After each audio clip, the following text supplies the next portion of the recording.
नमस्कार दोस्तों, स्वागत है आपका डिजायर आईएएस के प्लेटफॉर्म पे। तो जैसा दोस्तों हमारा क्लास 11th का जो फाइन आर्ट की जो बुक थी उसकी जो सीरीज चल रही थी उसी को आज हम दोबारा आगे बढ़ाएंगे।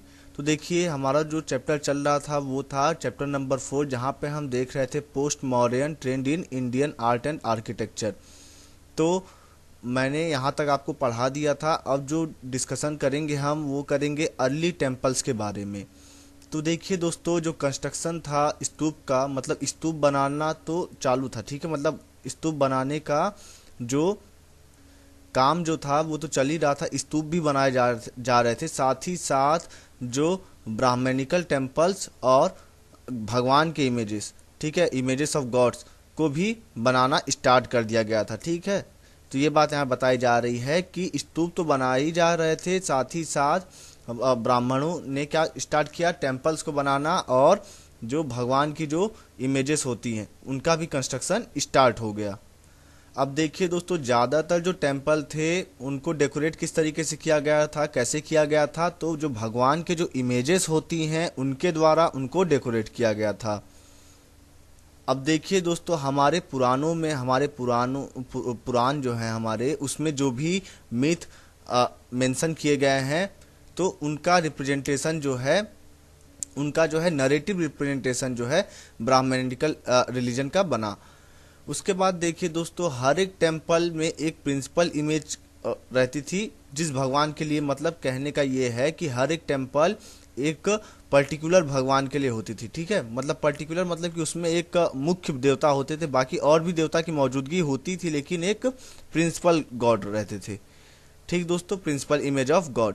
जैसे कि अगर मैं बात करूँ तो जो आपका शिव जी के लिए टेम्पल रहेगा उसमें प्रिंसिपल गॉड कौन हो जाएंगे, शिव जी हो जाएंगे। जो विष्णु जी के लिए रहेगा उसमें प्रिंसिपल गॉड विष्णु जी रहेंगे।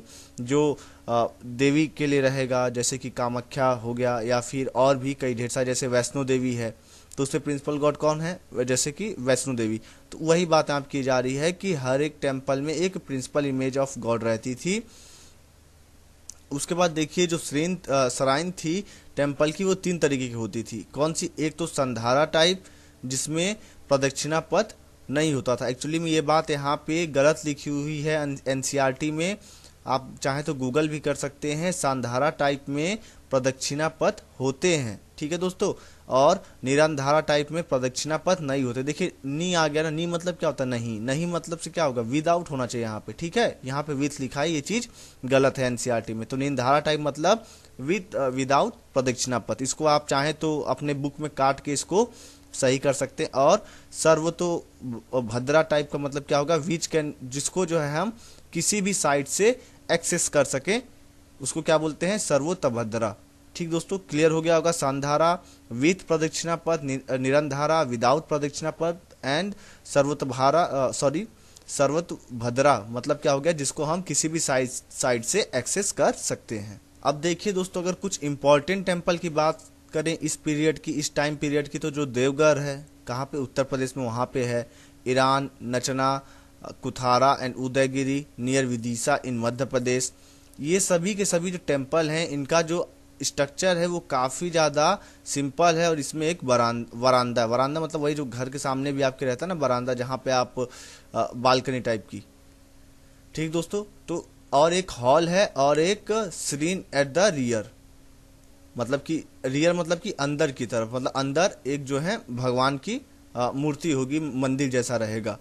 और इसको हम अगले चैप्टर में डिस्कस करेंगे, मतलब यहाँ पे भी लिखा हुआ है वो चीज़।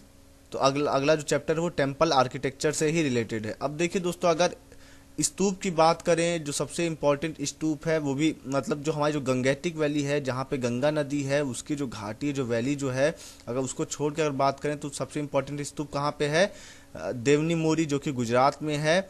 और ये जो जैसे जैसे टाइम पीरियड बढ़ते गया वैसे वैसे जो भी स्कल्पचर बनाए जा रहे थे स्तूप से रिलेटेड, उसमें काफ़ी मतलब छोटे मोटे वेरिएशंस भी आए। जैसे कि हमको जो है सिलेंडर इमेजेस, सिलेंडर मतलब कि पतला इमेजेस मिलने लगे, ठीक है। और जो ड्रापेरी मतलब जो क्लॉथ जो ओढ़ते थे, ठीक है, तो वो क्या है, वो ट्रांसपेरेंट आने लगी। और यहाँ पे जो इमेजेस की जो सुंदरता है उसको भी काफ़ी अच्छे से बनाया गया। तो देखिए ये जो इमेज है ये कहाँ की है, चतुर मुखलिंगा नचना कथुरा, ठीक है, जो मैंने आपको यहाँ बताया था ना, जो कि उदयगिरी के पास है। और ये उदयगिरी कहाँ पे, विदिशा जो है मध्य प्रदेश में, वहाँ के पास है, आप यहाँ पे देख सकते हैं। तो ये जो ये किसकी इमेज है, ये शिव भगवान की इमेज है, आप यहाँ पे देख रहे होंगे, शिव जी की इमेज है, जो कि 5th सेंचुरी में बनाई गई थी। अब चलिए आगे अब बात करते हैं हम आगे बात करेंगे वो बुद्धिस्ट मूवमेंट जो कि साउथ इंडिया में जो भी मोनूमेंट्स जो कि बौद्ध धर्म से रिलेटेड हैं। तो देखिए दोस्तों, वेंगी जो कि आंध्र प्रदेश में है, यहाँ पे कई ढेर सारे स्तूप मिले हैं, जैसे कि मतलब स्तूप साइट मिले हैं, वहाँ पे स्तूप बनाए गए हैं, जग्यापेटा, अमरावती, भतीप्रोलू, उसके बाद देखिए नागार्जुन कोंडा, गोली, ये सभी, इन सभी जगहों पे हमको स्तूप आर्किटेक्चर मिलता है, स्तूप स्कल्पचर मिलता है। अब देखिए दोस्तों, जो अमरावती है, अमरावती में हमको एक महाचैत्य मिलता है। चैत्य मतलब क्या होता है, चैत्य मतलब होता है कि वो प्लेस जहाँ पे वर्शिप किया जाता है बुद्धिस्ट मॉन्क द्वारा। अगर वहीं विहारा की बात करें तो वहाँ पे बुद्धिस्ट मॉन्क या जो भी मॉन्क हैं, चाहे बुद्धिस्ट हो या जैनिज्म हो, वो लोग रहते हैं और चैत्य में पूजा पाठ करते हैं, ठीक है। तो अमरावती का जो चैत्य है वो महाचैत्य इसको क्यों कहा गया, काफी बड़ा चैत्य बनाया गया, ठीक है। और इसमें कई ढेर सारे स्कल्पचर भी थे, जिसको कि अब प्रिजर्व कहाँ पे किया गया है, चेन्नई के म्यूजियम में, अमरावती साइट म्यूजियम में, नेशनल म्यूजियम जो कि नई दिल्ली में है, और जो ब्रिटिश म्यूजियम जो कि लंदन में है। मतलब लंदन में भी यहाँ के कुछ स्कल्पचर को प्रिजर्व किया गया है। अब देखिए दोस्तों, जिस तरीके से सांची का जो स्तूप था, उसी तरीके से अमरावती के भी स्तूप में एक प्रदक्षिणा पथ या फिर आप बोल लीजिए सरकमबुलेटरी पाथ, ठीक है। और ये जो सरकमबुलेटरी पाथ है, ये किसके द्वारा घिरा हुआ है, एक मतलब रेलिंग जैसा रहेगा ना, आपने देखा होगा, जो आपका प्रदक्षिणा पथ था उसके चारों ओर एक रेलिंग थी, तो किसके द्वारा, वेदिका के द्वारा। अब इस वेदिका के ऊपर कई ढेर सारे नरेटिव स्कल्पचर, मतलब कि उस पर जो है कोई स्टोरीज रिलेटेड चीजें लिखी हुई हैं, वही बात की जा रही है कि नरेटिव स्कल्पचर्स आर डिपिक्टेड। अब देखिए दोस्तों, यहाँ का जो स्तूप है, यहाँ पे आपको 2 स्तूप मिलेंगे, ठीक है। एक तो डोमिकल स्तूप जो कि कवर किया गया है स्तूप रिलीफ स्तूप स्कल्पचर के द्वारा, जो कि एक यूनिक फीचर है। देखिए हमने क्या देखा था, हमने अभी तक सिर्फ और सिर्फ एक ही मतलब स्तूप जैसा स्ट्रक्चर होता था, माउंट जैसा, लेकिन यहाँ पे 2 हमको जो है वो मिलेंगे माउंट जैसे, जैसे आप यहाँ देख सकते हैं। एक तो ये हो गया ऊपर से, देखिए उसके ऊपर फिर ये बनाया गया है ना, तो इसी के बारे में डिस्कस किया जा रहा है, ठीक है।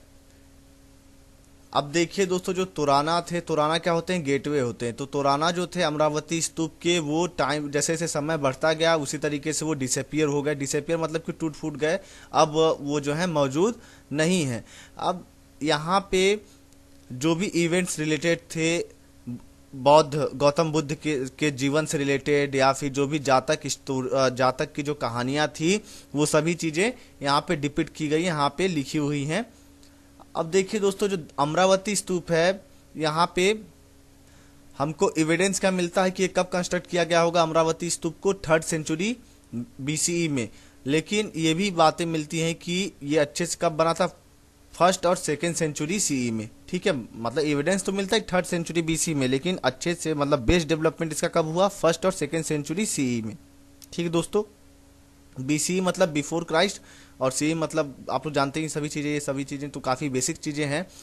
अब देखिए जिस तरीके से जो सांची का जो स्तूप था, उसमें हमने जो अर्ली फेज था, वहाँ पे हमने गौतम बुद्ध के इमेज बनाए थे। लेकिन जैसे जैसे समय आगे बढ़ता गया, 2nd और 3rd सेंचुरी CE जब आने लगा, तो उस समय जो बुद्ध का जो इमेज था वो और भी ज़्यादा उसको जो कार्व किया गया, किसके ऊपर, ड्रम स्लैब के ऊपर, और भी कई ढेर सारे अदर जगहों पे कार्व किया गया।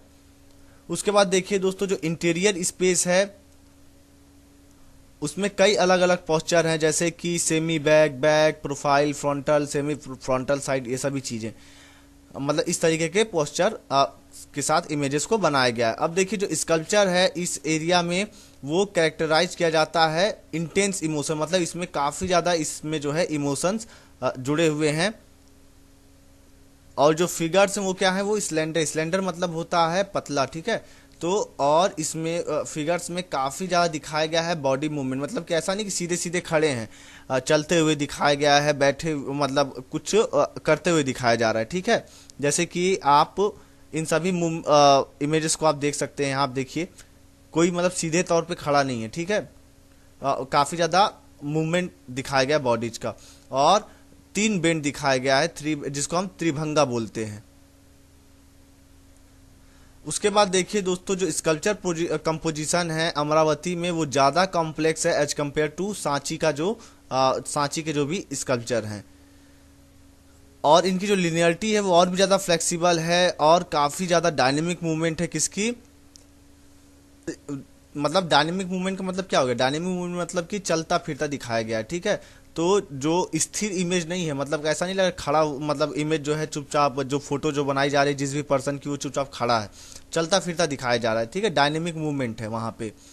उसका देखिए 3D स्पेस जो है, यहाँ पे 3D फिगर बनाए गए हैं। तो देखिए यहाँ पे आप देख सकते हैं इमेजेस हैं जो कि वो आउटर वॉल पे बनाई गई हैं स्तूप के अमरावती में, और ये स्तूप ड्रम स्लैब है कहाँ पे? अमरावती में 2nd सेंचुरी CE के समय। अब देखिए दोस्तों, जो नरेटिव है, नरेटिव में कोशिश किया गया है कि काफ़ी अच्छे से क्लैरिटी प्रस्तुत की जाए। ठीक है, उसके साइज पे ज़्यादा ना ध्यान दे के, मतलब ऐसा नहीं खूब बड़ा बड़ा लिखा जाए, उससे ज़्यादा क्या क्या चीज़ें पे ध्यान दिया गया है कि वो काफ़ी साफ साफ दिखे, उसकी क्लैरिटी बढ़िया हो। उसका देखिए जो नरेटिव हैं उनको वो कहाँ से लिए गए हैं, जो भी लाइफ है बुद्धा की उससे रिलेटेड है, और जो जातक स्टोरीज है वहाँ से लिए गए हैं, और काफ़ी ढेर सारे जातक सीन भी यहाँ पे हमको देखने को मिलते हैं जो कि बनाए गए हैं। ठीक दोस्तों, और ये जो जातक सीन जो है वो अभी तक मतलब पूरे तौर पे मतलब कंप्लीट नहीं हो पाए हैं, ये भी बात यहाँ पे। अब उसके बाद देखिए कई ढेर सारे स्कल्पचर हैं जहाँ पे हमने डिपिक्ट क्या किया है, जो कि बर्थ इवेंट।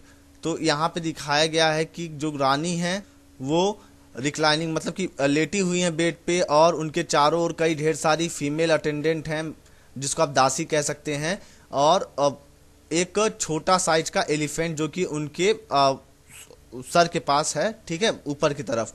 और ये किसका कंपोजिशन बताता है? जो क्वीन माया देवी का जो ड्रीम जो था। तो आपको अभी याद होगा, अगर मेरा प्रीवियस लेक्चर इसी चैप्टर का देखा था, तो वहाँ मैंने आपको अच्छे से बताया था कि रानी लेटी हुई थी, उनके सर के पास उनको सपना आता है कि एक हाथी का उनको सपना आता है। तो उसी के बारे में यहाँ पे दोबारा से मतलब अमरावती में भी हमको स्टोरी मिलती है। अब देखिए दोस्तों, और भी अनदर जो रिलीफ है उसमें और 4 इवेंट के बारे में बताया गया गौतम बुद्ध का, जो कि रिलेटेड है किससे? बर्थ ऑफ जो गौतम बुद्ध का जो जन्म जो हुआ था। अब देखिए दोस्तों, जो एनिमेटेड मूवमेंट था फिगर्स का वो आगे चल के कम हो गया। कहाँ पे? जो भी स्कल्पचर है नागार्जुन कोंडा और जो गोली की, जो कि 3rd सेंचुरी CE में बनाई गई थी, वहाँ पे उतना ज़्यादा एनिमेटेड मूवमेंट नहीं है, लेकिन अमरावती में है। और इनका जो रिलीफ है वॉल्यूम का वो भी बहुत कम है, मतलब कम है एज कम्पेयर टू लो है। किससे कंपेयर करें? अमरावती के स्कल्पचर से अगर कंपेयर करें तो इनका जो रिलीफ वॉल्यूम है वो लो है। कहाँ का? नागार्जुन कोंडा और गोली का। अब देखिए दोस्तों, जो आर्टिस्ट थे नागार्जुन कोंडा और गोली के, उन्होंने मैनेज किया है कि वो क्रिएट कर सकें एक इफेक्ट जो कि प्रोट्रूडिंग सरफेस। अब इसका मतलब क्या होता है कि बाहर निकला हुआ उभरा हुआ सरफेस। ठीक है, मतलब अब बाहर निकले हुए फोटो जिन्होंने इमेजेस इन्होंने बनाए हैं। ठीक दोस्तों, और ये सभी के सभी नेचुरल और एक दूसरे से जुड़े हुए दिखते हैं। जैसे आप यहाँ पे देखेंगे ना, तो यहाँ देखिए ऐसा नहीं है कि ये जो भी स्कल्पचर हैं यहाँ पे आपको बाहर मतलब उभरे हुए दिख रहे हैं ना, ऐसा नहीं कि बिल्कुल चिपका के बना दिए गए हैं। सभी जो भी इमेजेस हैं आप देखिए यहाँ पे बाहर उभरे हुए दिख रहे होंगे आपको। ठीक दोस्तों, उसके बाद देखिए दोस्तों, यहाँ पे जो एप्सिडल है वो स्मॉल है, छोटा है। एप्सिडल मतलब होता है गज पृष्ठाकार। ठीक है, जो भी हिंदी मीडियम के स्टूडेंट हैं उनके लिए बता रहा हूँ मैं, एप्सिडल मतलब गज पृष्ठाकार। और जो इनका जो चैत्य का जो हॉल है, जो जहाँ पे लोग पूजा पाठ करते थे, वो क्या है? वो सर्कुलर शेप में है। ठीक दोस्तों, तो किस शेप में है? सर्कुलर शेप में है। और ये कब किस टाइम पीरियड बनाया गया होगा? 2nd सेंचुरी BC में बनाया गया होगा। उसका देखिए दोस्तों, और जो इम्पोर्टेंट साइट हैं जो कि रॉक कट स्तूप हैं, वो हमको कहाँ पे मिली हैं? अनकापिल कहाँ पे है? विशाखापट्टनम में। और कर्नाटका में हमको कहाँ मिलता है, सन्नाटी, जो कि सबसे बड़ा स्तूप है जो अब तक हमने जो है जो कि हमने एक्सकवेट किया है। ठीक दोस्तों, तो अब आपको अगर क्वेश्चन आ जाए प्रीलिम्स में कि जो सबसे बड़ा लार्जेस्ट स्तूप कहाँ पे है, तो वो है सन्नाटी, जो कि कहाँ पे है, कर्नाटका में। उसके बाद देखिए दोस्तों, यहाँ पे आपको एक और स्तूप मिलेगा जो कि बिल्कुल किस तरीके से है, जो अमरावती की जो स्तूप है उसी के तरीके से उसको भी डेकोरेट किया गया है। तो आप देख सकते हैं यहाँ पे पने नागार्जुन कोंडा, वही चीज़ें मैंने जो आपको बताई कि इमेजेस थोड़ी बाहर निकली हुई उभरी हुई हैं। अब देखिए दोस्तों, इतने ढेर सारे जो आपने देखा कि स्तूप का कंस्ट्रक्शन किया गया, स्तूप को बनाया गया, तो इसका मतलब ये नहीं हो है कि हाँ यहाँ पे टेम्पल्स नहीं बनाए गए या फिर विहार या चैत्य नहीं बनाए गए। ठीक है, वो सभी चीज़ें बनी हैं। हमको जो है एविडेंस मिलते हैं कि चैत्य और जो है विहार होंगे, लेकिन जो है अब वो रह नहीं गए। ठीक है, अब उन स्ट्रक्चर नहीं है, क्योंकि देखिए अब इतने साल पुराने हो गए तो टूट फूट गए होंगे इस वजह से। ठीक है, हमको लेकिन एविडेंस मिलते हैं कि विहार और चैत्य भी बनाए गए होंगे। अब देखिए दोस्तों, अगर इम्पोर्टेंट स्ट्रक्चर की बात करें विहार की, जो कि मेंशन है कहाँ पे, सांची में, तो यहाँ पे एक एप्सिडल चैत्य है और यहाँ पे टेम्पल 18 है। ठीक है, जो कि एक सिंपल टेम्पल है जिसमें जो है एक फ्रंट पिलर है और एक हॉल है पीछे की ओर। इसी तरीके का सिमिलर स्ट्रक्चर हमको कहाँ मिलता है, गुंटापल्ले में, जो कि हम वो भी जो है मेंशन किया गया है। अब देखिए दोस्तों, यहाँ पे हमको बुद्ध की तो इमेजेस मिलती ही मिलती हैं, साथ ही साथ और भी कई बुद्धिस्ट इमेज मिलती हैं, जो कि बोधिसत्वा। क्या बोधिसत्वा कौन थे? बोधिसत्वा जो थे वो पर्सन थे जिनका जो इनकारनेशन जो था वो किसके बराबर हो गया था, गौतम बुद्ध के बराबर हो गया था। मतलब कि जो उनका जो सोचने का क्षमता था, जो उनका थॉट जो था, वो किसके जैसे हो गया था, गौतम बुद्ध के तरीके से। लेकिन वो जिंदगी को छोड़ के जाना नहीं चाहते थे, वो चाहते थे कि वो और लोगों की भी मदद करें। ठीक है दोस्तों, ये बात भी क्लियर हो गया होगा। अब दोस्तों देखिए, मैंने बता दिया आपको बोधिसत्वा क्या होते हैं, तो ये बात मैं बता रहा था कि गुंटापल्ले में आपको गौतम बुद्ध की तो इमेज मिलती है, साथ में बोधिसत्वा की भी इमेज मिलती है। अब कौन कौन से बोधिसत्वा, जैसे कि अवलोकितेश्वरा या फिर पद्मपानी, वज्रपानी, अमिताभ, मैत्रेय बुद्धा, तो इनके भी स्कल्पचर जो है हमको मिलते हैं। उसके बाद देखिए जो दोस्तों, जैसे ही यहाँ पे हमको ये भी जो है पता चलता है कि जैसे ही जो वज्रयान बुद्धिज्म जब हुआ, तो और भी कई ढेर सारे बोधिसत्वा के इमेजेस यहाँ पे ऐड किए गए हैं। ठीक है दोस्तों, चलिए मैं आपको कुछ एक्स्ट्रा फैक्ट्स बता देता हूँ। तो देखिए दोस्तों, जो बौद्ध धर्म है वो काफ़ी, उसमें भी जो है डिवीजन हुए। तो देखिए, सबसे पहली बात आप ये जानिए कि जो सबसे ओल्डेस्ट जो है, अगर आप कहें कि बौद्ध धर्म कौन सा है, तो वो है थेरावाद। ठीक दोस्तों, जिसमें कि जो बुद्ध हैं उन्हीं को बताया जाता है, और ऐसा नहीं कि उसमें कोई इमेज नहीं है। सॉरी, कहने मतलब ये है कि सिर्फ और सिर्फ गौतम बुद्ध के ही इमेजेस मिलती हैं, कोई भी सिंबल इमेज का यूज नहीं किया जाता है थेरावाद में। उसका देखिए आगे चल के ये क्लासीफाई किस में हो गया, एक तो हमने देखा थेरावाद, फिर क्लासिफिकेशन किस में हुआ, हीनयान में। अब इसको किस तरीके से क्लासीफाई किया जाता है कि ये लोग अपने आप को क्लासिफाई करते हैं कि ये लोग जो हैं अपने आप को थेरावाद बताते हैं, और ये कहते हैं कि ये सबसे पुराने फॉर्म है किसके, बुद्धिज्म के। अब देखिए, जो वर्ड है हिन मतलब क्या होता है, स्मॉलर। उसके बाद देखिए जो डिवीजन जो हुआ वो किस में हुआ, महायान में, और इसमें और नए फॉर्म आए बुद्धिज्म के, और महा मतलब क्या होता है, बिगर।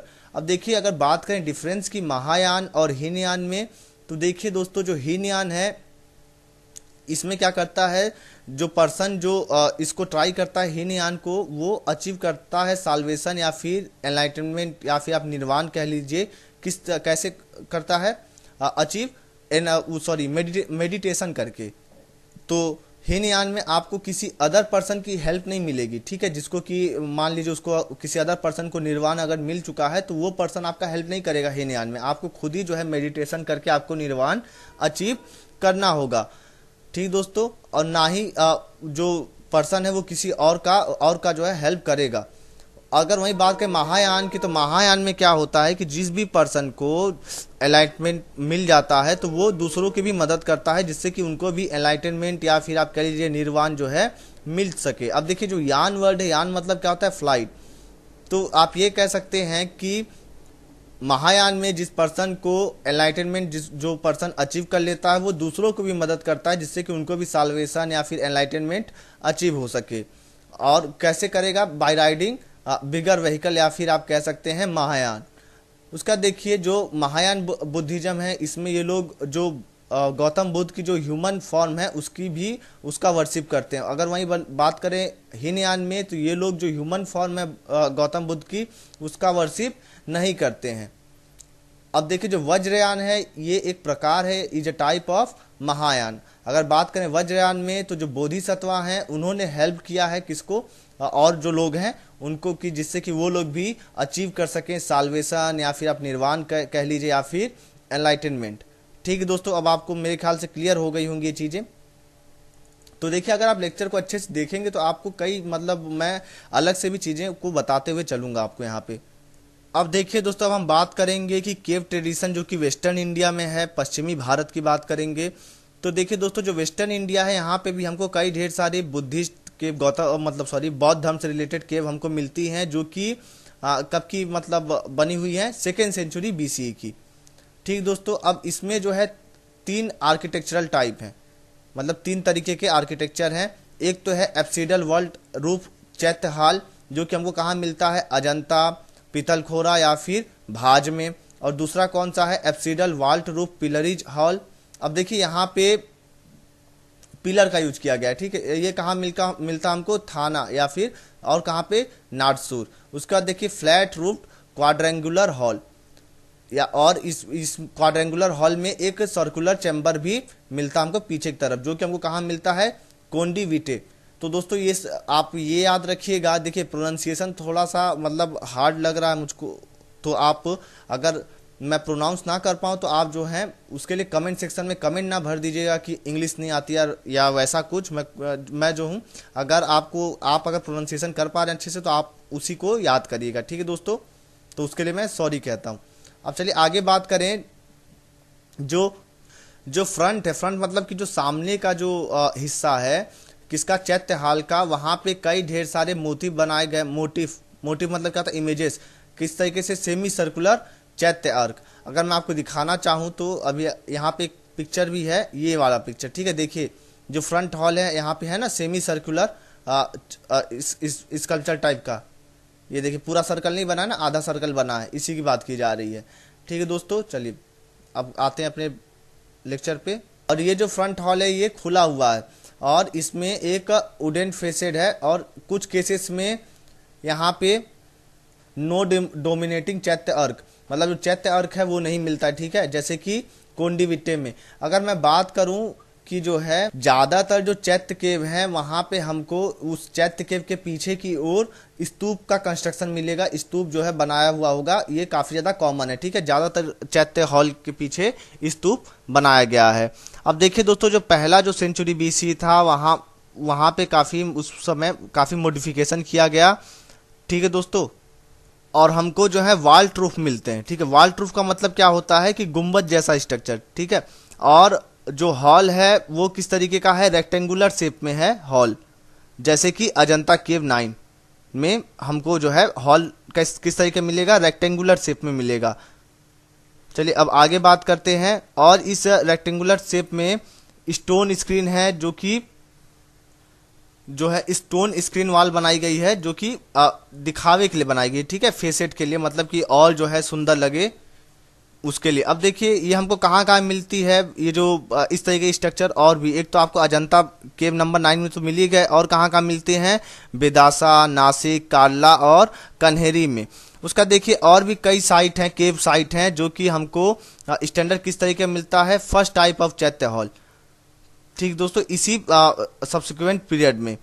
अब देखिए जो कार्ला में जो है वहाँ पे हमको बिगेस्ट रॉक कट चैत्य हॉल मिलता है, ठीक है। तो सबसे बड़ा अगर पूछ ले सबसे बड़ा रॉक कट चैत्य हॉल कहाँ पे है, तो कहाँ पे है, कार्ला में है। ये बात भी याद रखिएगा आप।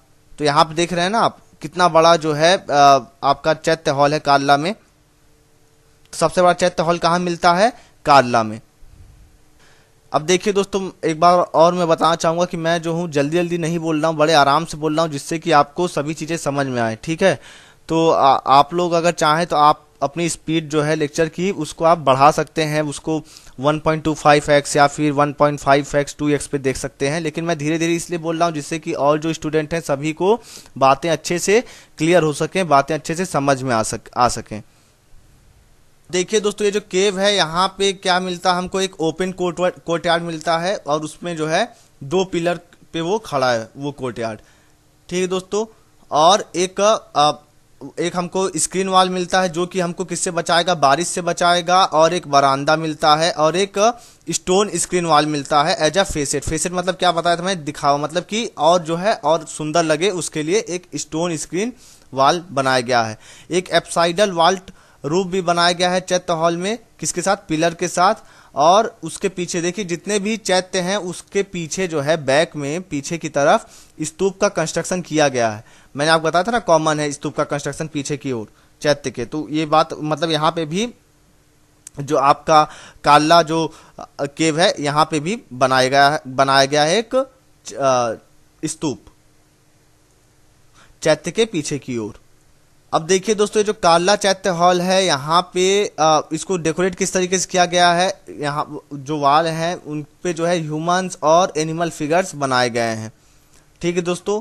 और ये जो पिक्चर हैं हमको किसे किससे मिलते हैं? ह्यूमंस के मिलेंगे और एनिमल्स के मिलेंगे। अब देखिए दोस्तों, जो काला का जो चैत्य हॉल है ये अब किसके जैसे लगता है? जो कान्हेरी का जो केव नंबर 3 है उसी के जैसे हमको जो है ये भी ऑब्जर्व होता है।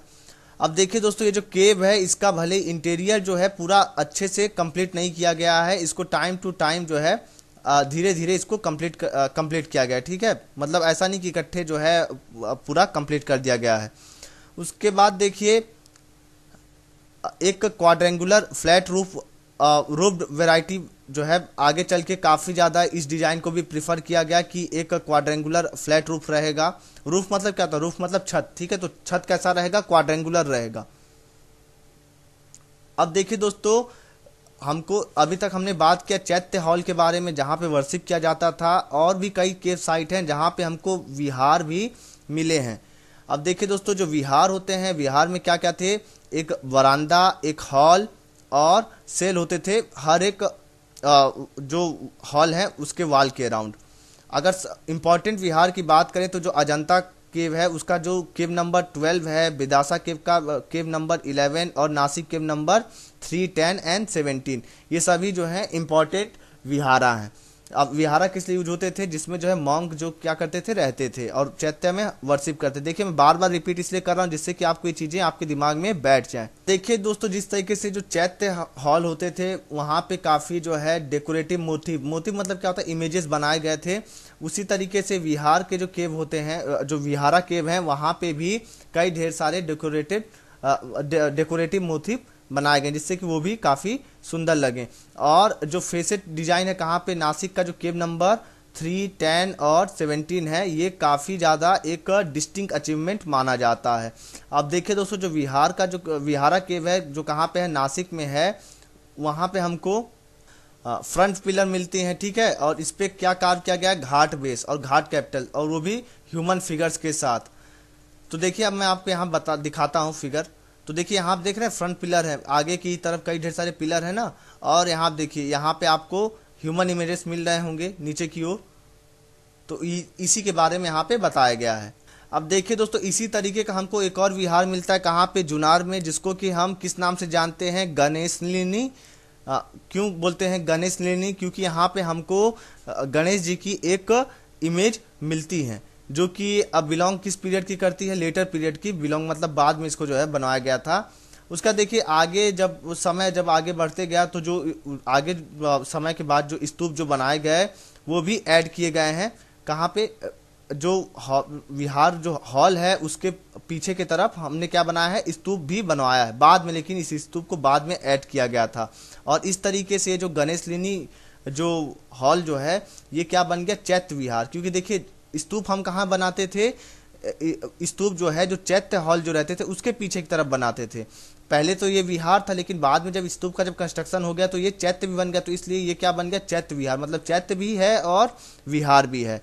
उसके बाद देखिए दोस्तों, जो स्तूप हैं 4th और 5th सेंचुरी सी के, उसमें हमको बुद्ध की भी इमेजेस मिलती हैं। अब जो ये जुनार है, जुनार जो है यहाँ पे सबसे ज्यादा हमको केव मिले हैं, ठीक है, मतलब 200 से भी ज्यादा केव हमको मिले हैं। और ये कहाँ पे है, एक ये जो है एक हिल टाउन है। अगर वही बात करें जो कन्हेरी है, कन्हेरी कहाँ पे, मुंबई के पास में है। यहाँ पे हमको 108 केव मिले हैं और जुनार में कितने मिले हैं, 200 से भी ज्यादा केव। ठीक है दोस्तों, अगर सबसे इंपॉर्टेंट की बात करें तो कौन कौन से, अजंता, पितलखोरा, इलोरा, नासिक, भाज, जुनार, काला, कन्हेरी, अजंता, इलोरा और कन्हेरी, ये सभी जो है सबसे इंपॉर्टेंट साइट हैं। अब देखिए दोस्तों, पहले जब हमने इस यहाँ के केव को जब खोदा, जब इसका जब खोज जब हुआ, तो हमने ये प्रिज्यूम किया, प्रिज्यूम मतलब कि अनुमान ये लगाया कि ये जो भी केव हमको यहाँ पे मिले हैं वो किस टाइम पीरियड के होंगे, ऑर्थोडॉक्स फेथ के, बुद्धिज्म के, मतलब जो सबसे पुराना जो आपका जो थेरावाद जो है, जो लोग थेरावाद बुद्धिज्म को फॉलो करते हैं उस पीरियड के होंगे, क्योंकि यहाँ पे हमको कोई भी बुद्ध की इमेजेस इन केव में नहीं मिलती है। लेकिन देखिए दोस्तों, बाद में डिस्कवरी हुआ कोनकान मौर्य इंस्क्रिप्शन का, जो कि जिसमें मेंशन किया गया है सा का एरा 322, डेट इज 400 सीई।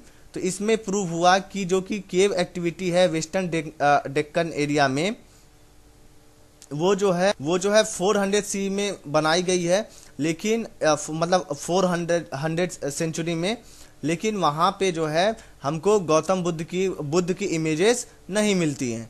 ठीक दोस्तों, ये बात भी आपको क्लियर होनी चाहिए। उसके बाद देखिए दोस्तों, कई ढेर सारी जो केव थी वो उनको कन्वर्ट कर दिया गया मॉडर्न हिंदू श्रेन मतलब कि जो टेम्पल, ठीक है, मॉडर्न हिंदू टेम्पल में कन्वर्ट कर दिया गया, जो कि एक पॉपुलर साइट बने जहाँ पे हिंदू जो है पूजा करते थे। अब देखिए दोस्तों, अब हम जो डिस्कस करेंगे वो डिस्कस करेंगे अजंता के बारे में। तो देखिए दोस्तों, जो अजंता है, अजंता में टोटल 29 केव हैं और ये किसके लिए है, सिर्फ और सिर्फ बुद्ध के लिए है। एलोरा जो है, एलोरा किसके लिए है, बौद्ध के लिए भी है, जैन के लिए भी है और हिंदुओं के लिए भी, लेकिन अजंता सिर्फ और सिर्फ बुद्ध के लिए ही है, ये बात याद रखिएगा। ठीक दोस्तों, तो यही बात यहाँ बताई गई। जो सबसे मोस्ट फेमस केव साइट है वो कौन सी, अजंता है, जो कहाँ पे लोकेटेड है, औरंगाबाद डिस्ट्रिक्ट, जो कहाँ पे है, महाराष्ट्र स्टेट में। अब ये जो अजंता है, अजंता में टोटल 29 केव है, जिसमें से 4 क्या है, 4 चैत्य हैं। ठीक दोस्तों, और अगर बात करें तो ये कब कब बनाई गई हैं, अर्ली फेज, सेकेंड और 1st सेंचुरी BC में। कौन कौन सी, केव नंबर 10 और 9, और बाद में कौन कौन सी बनाई गई जो 5th सेंचुरी। अब देखिए, ये तो बिफोर क्राइस्ट बनाया गया 1st सेंचुरी में, कौन सा, केव नंबर 10 और 9, और जो केव नंबर 19 और 26 है ये कब बनाया गया, 5th सेंचुरी CE के समय, लेटर फेज में। ठीक है, तो टोटल 4 चैत्य है ना, तो कौन कौन से, केव नंबर 10, 9, 19 और सॉरी, केव नंबर 10, 9, 19 और 26। उसके बाद देखिए दोस्तों, यहाँ पे कई जो है बहुत ही बड़े बड़े चैत्य और विहार हमको मिलेंगे, और इनको डेकोरेट किस तरीके से किया गया है, स्कल्पचर बना के और इनको पेंट करके इनको जो है डेकोरेट किया गया है। उसके बाद देखिए दोस्तों, अजंता है सिर्फ और सिर्फ इकलौती सर्वाइविंग एग्जाम्पल है पेंटिंग की इस टाइम पीरियड की, जो कि 1st सेंचुरी BC और जो 5th सेंचुरी CE था उस समय की पेंटिंग का इकलौता जो है सर्वाइविंग एग्जाम्पल है। मतलब यही एक ऐसी इकलौती जगह है जो कि जहाँ के जो स्कल्पचर हैं वो खराब नहीं हुए, बाकी और जो टाइम जैसे जैसे समय बढ़ते गया वो सब डिस्ट्रॉय होते गए।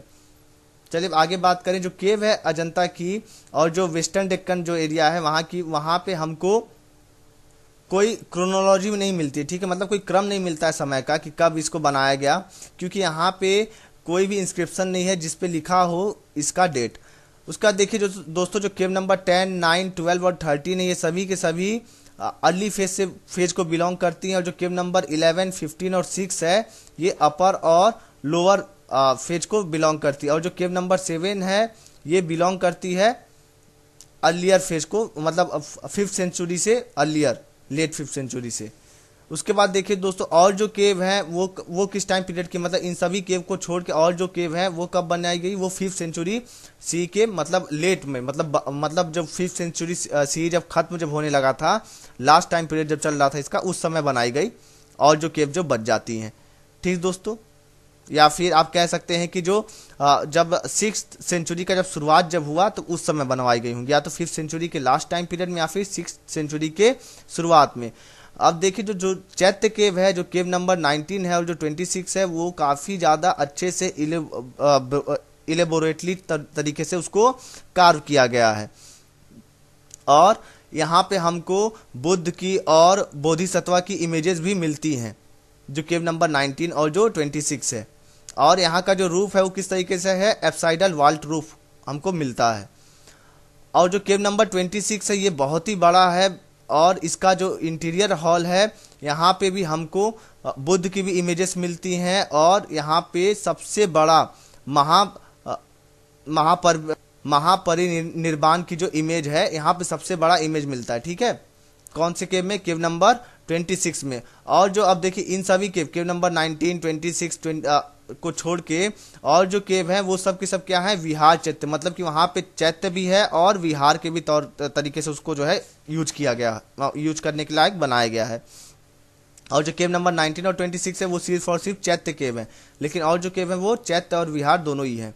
अब देखिए ये जो है, और जो केव जो है जो 19 और 26 को छोड़ के इसको कैसे बनाया गया है, यहाँ पे पिलर्ड वरांदा है, मतलब पिलर पे जो छत को खड़ा किया गया, वरांदा है, हॉल है और सेल्स है।